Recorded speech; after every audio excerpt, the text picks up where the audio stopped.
Der Cleancraft Nass- und Trockensauger Wetcat 141 RS Tool M-Class. Leistungsstark, robust und mit automatischer Filterreinigung ausgestattet.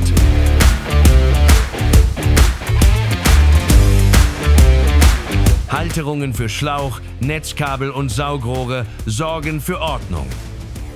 Lenkrollen erleichtern das Manövrieren, eine Feststellbremse ermöglicht sicheres Abstellen.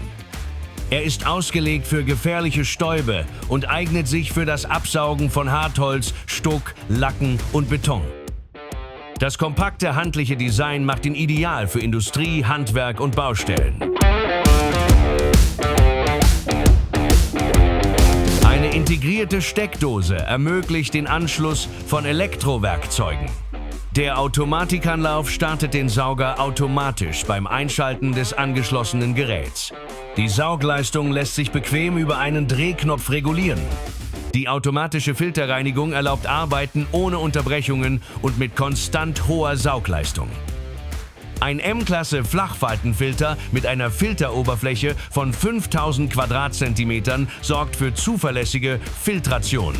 Ein 20 Liter Vliesfilterbeutel und ein Gesamtbehältervolumen von 41 Litern stehen zur Verfügung. Der Sauger ist auch für die Nassabsaugung geeignet und kann Flüssigkeiten zuverlässig aufnehmen.